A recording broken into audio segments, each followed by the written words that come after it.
नमस्कार दोस्तों, मैं आपका डिजिटल एग्जिम मित्र कविता अश्विन शाह लेकर आ चुका हूं एक और एग्जिम का डिजिटल ज्ञान। दोस्तों, आज के ज्ञान में हम बात करने वाले हैं कि नेबरिंग कंट्रीज में एक्सपोर्ट करके कितना फायदा है। नेबरिंग कंट्रीज मतलब हमारे पड़ोसी देश, वहां पे अगर हम एक्सपोर्ट करें तो हमें कितना फायदा है, कितना बेनिफिशियल है। और हर एक वीडियो की तरह इस वीडियो में भी कुछ हटके कुछ नया आने वाला है, तो पूरा वीडियो देखिए, हमें लाइक कीजिए, सब्सक्राइब कीजिए, अपना नंबर कमेंट कीजिए और फ्री काउंसलिंग सेशन पाए सीधा आपके प्रोडक्ट पे, क्योंकि डिजिटल एग्जिम लेकर आता है आप लोगों के लिए पर्सनल कंसल्टेंसी।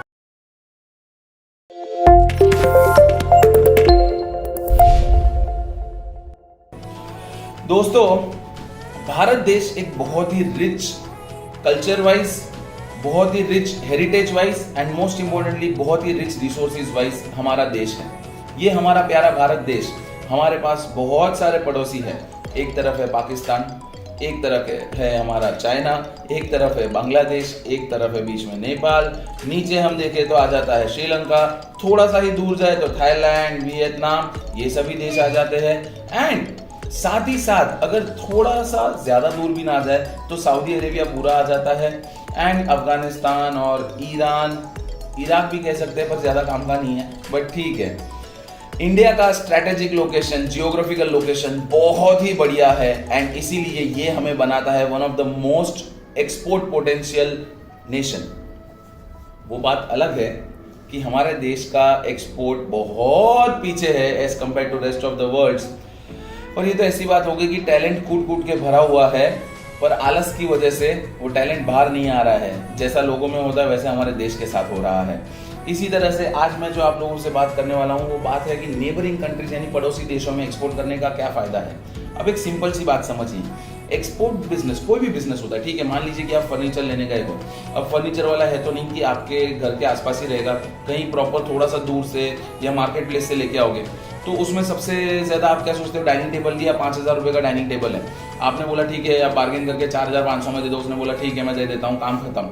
अब दो इंपॉर्टेंट चीज, कांच का टेबल टॉप है, वो ऐसे ही तो आ नहीं सकता, अच्छे से उसको पैकेजिंग करना पड़ेगा, अच्छे से उसको सेफ पैकेज करना पड़ेगा ताकि रास्ते में टूट ना जाए। और सेकेंड एंड मोस्ट इंपॉर्टेंट कि भैया उसको लाने के लिए दो खर्चे और इनकर करने, एक तो लेबर जो शोरूम से डाइनिंग टेबल उतारेगा और आपके घर के ऊपर डाइनिंग टेबल चढ़ाएगा, और दूसरा खर्चा कि वो शोरूम से जब उतारेगा तो उसे किसी टेम्पो में या ट्रक में या किसी लोडिंग व्हीकल में ट्रांसपोर्ट करेगा।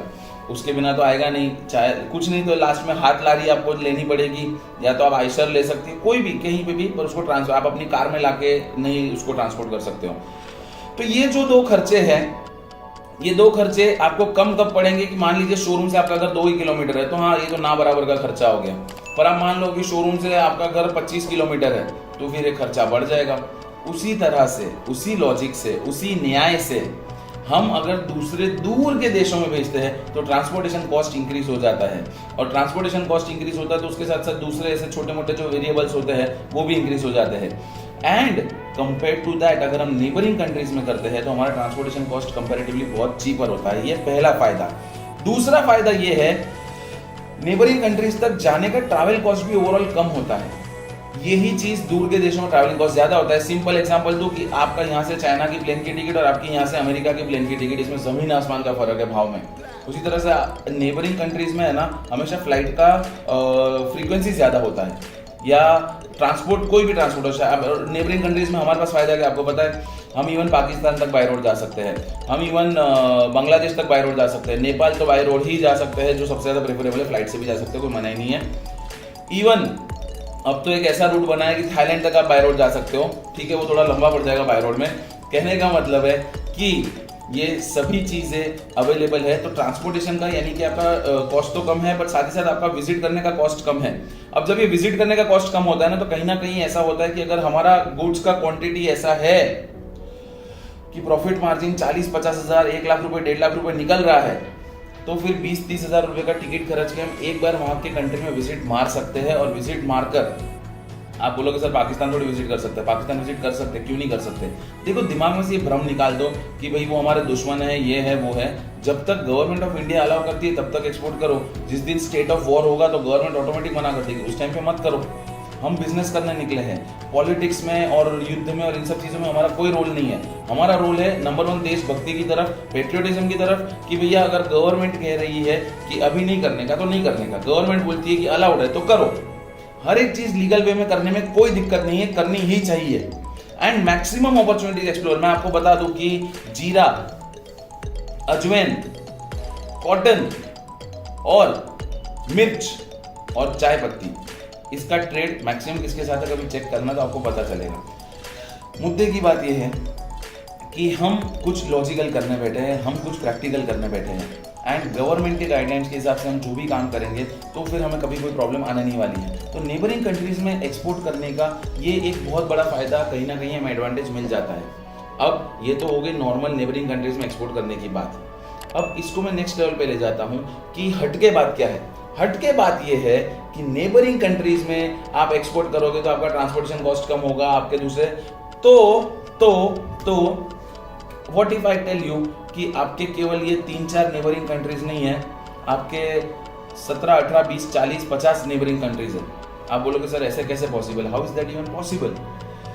पॉसिबल इस तरह से है दोस्तों, क्योंकि डिजिटल एक्जिम एकमात्र ऐसा ऑर्गेनाइजेशन है जो अपने क्लाइंट्स को इस तरफ गाइड करता है, इस तरह से गाइडेंस देता है कि आप किसी भी देश से गुड्स लेकर किसी भी देश में भेज सकते हो, आप कहीं से भी प्रोक्योरमेंट करके कहीं पे भी ट्रांसपोर्ट कर सकते हो। और ये इतना बड़ा एडवांटेज हो जाता है, क्यों? क्योंकि मान लीजिए कि मैंने चाइना से प्रोक्योर किया, मान लीजिए मैंने फर्नीचर का बिजनेस शुरू किया, फर्नीचर का बिजनेस चाइना से अमेजिंग है, इतना ज्यादा प्रॉफिटेबल है, मैं क्या बताऊं। हमारे एक दोस्त है प्रकाश जी करके, यहाँ अहमदाबाद में रहते हैं।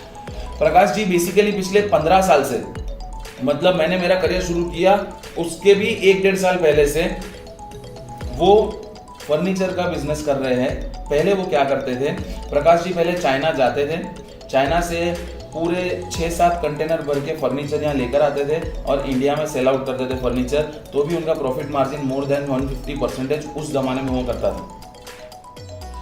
उन्होंने धीरे धीरे एक्सपीरियंस आने के बाद, कुछ समय जाने के बाद उन्होंने दूसरा गेम शुरू किया। वो चाइना से फर्नीचर लेते थे और वो अफ्रीका बेचते थे, वो चाइना से फर्नीचर लेते थे और वो यूरोपियन कंट्रीज में बेचते थे, वो चाइना से फर्नीचर लेकर रशिया में डील करने लगे और वहाँ से कॉस्टिंग बहुत ज़्यादा कम हो जाता है, इवन बाय रोड जाने की पॉसिबिलिटी है, बहुत सारे एवेन्यूज ओपन हो जाते हैं, बहुत सारे ऑप्शंस ओपन हो जाते हैं। ऐसे केसेस में मेरा आप सबसे ये कहना है कि अपने दिमाग को सीमित मत रखिए।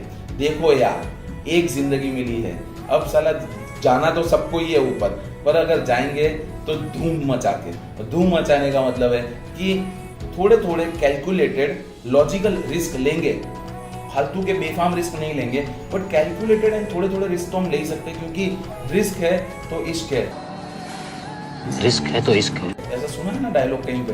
तो उसी तरह से अगर हम प्रॉपर रिस्क लेते रहेंगे, प्रॉपर वर्ड है प्रॉपर, रिस्क का ये मतलब नहीं है कि उठा के 1 करोड़ रुपए डाल दिए बिना कोई लॉजिक के, पर कैलकुलेटेड रिस्क मतलब प्रॉपर रिसर्च करके, प्रॉपर प्लानिंग करके, प्रॉपर एक्सपोर्ट रिलेटेड सारा प्रोडक्ट का एनालिसिस करके, मार्केट का एनालिसिस करके, वहां के कस्टम ड्यूटीज का एनालिसिस करके, गवर्नमेंट रेगुलेशंस का एनालिसिस करके, और ये सब कुछ स्टेप बाय स्टेप हम आपको बताते ही है। इनफैक्ट बताते क्या है, आपके पास करवाते हैं through personal consultancy, through personal guidance. जब इतना सब कुछ हम कर रहे हैं आपके लिए, आपको खाली इतना करना है, एक जज्बा बनाना है, एक जुनून बनाना है कि मुझे इंटरनेशनल बिजनेसमैन बनना है, एक जज्बा बनाना है कि मैं अपने बिजनेस को इंटरनेशनल लेकर जाऊंगा। बाकी सब चीज़ों के गाइडेंस के लिए, प्रोसेस के लिए हम पे छोड़ दीजिए। हम आपसे ये बात कभी भी नहीं करेंगे, और ये मैं हर बार बोलता हूँ कि फालतू बात मैं कभी नहीं करूँगा कि आपका ट्रेड मैं करवा दूंगा, आपका अनियन भिजवा दूंगा, ना आपका वीट फ्लोर भिजवा दूंगा। ये सब ट्रेड में लंबे समय में कोई फायदा नहीं है। मैं एक ही बात बोलता हूँ, आपका बिजनेस, आपके स्किल्स, आपका टैलेंट, आपका पोटेंशियल, आपकी मेहनत, हमारा एक्सपर्टीज, हमारा गाइडेंस, हमारा एक्सपीरियंस, ये जब कंबाइन हो जाएगा तो हम बन जाएंगे एक सुपर पावर, और ये सुपर पावर साथ में मिलकर एक्सपोर्ट करेगा। हमें प्रॉब्लम तब होती है जब कोई हमें लंबे लंबे सपने दिखाता है और हमें ये लगता है कि वो ये सपने पूरे कर पाएगा, नहीं कर पाएगा। डिजिटल एक्जिम का एक ही है कि हम कोई सपने नहीं दिखाते हैं, हम रास्ते दिखाते हैं। वो रास्ते पे चलिए, ऑटोमेटिक आपको सक्सेस मिलने ही वाली है। तो उसी तरह से नेबरिंग कंट्रीज में एक्सपोर्ट कीजिए, बहुत ज़्यादा फायदेमंद है आपके लिए। और नेबरिंग कंट्रीज खाली अपने भारत देश की नेबरिंग कंट्रीज नहीं, हर एक देश की नेबरिंग कंट्री में जाके एक्सपोर्ट कीजिए, क्योंकि कहीं ना कहीं कोई ना कोई प्रोडक्ट तो चालू रहता ही है। मैं आपको इसी बात पे एक दूसरा एग्जांपल देता हूँ। एक मिस्टर हरी करके है, वो मेरे परिचय में मेरे वेबिनार्स और मेरे सेमिनार्स के थ्रू ही आए थे। उन्होंने स्लोवाकिया में अपना बिजनेस सेटअप किया। स्लोवाकिया जाके वो खुद सेटल हो गए एक्चुअली। तो अब Slovakia is the entry point, the gateway to entire western Europe.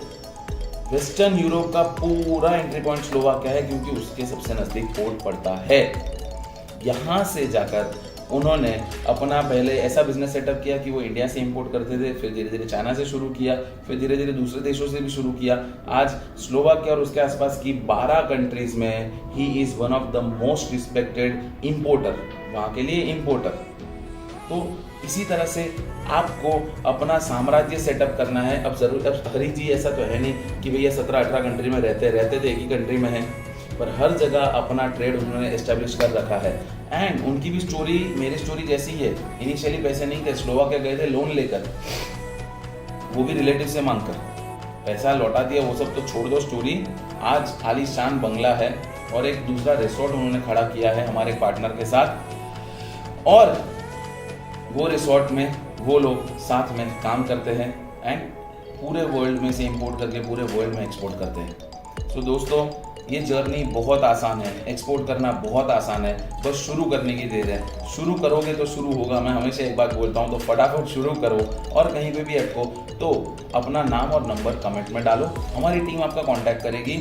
आपको और कुछ भी क्वेरी है, आपको किसी और टॉपिक के ज्ञान चाहिए, तो आप अपना टॉपिक, अपना नाम और अपना नंबर कमेंट में छोड़िए, हम डेफिनेटली उसके ऊपर एक वीडियो बनाएंगे और फटाफट आपको एक इंटरनेशनल बिजनेसमैन बनने की तरफ आगे बढ़ाएंगे, साथ में आगे बढ़ेंगे और इंडिया को बनाएंगे world's number 1 export nation. And इसी तरह से हम सबका साथ, सबका विकास, ये एजेंडा लेके आगे बढ़ते हैं। नेबरिंग कंट्रीज से शुरू कर सकते हैं, पर नेबरिंग कंट्रीज की कोई लिमिटेशन नहीं रखेंगे। इस तरह से स्टार्ट करते हैं और बनते हैं इंटरनेशनल बिजनेसमैन। जय हिंद।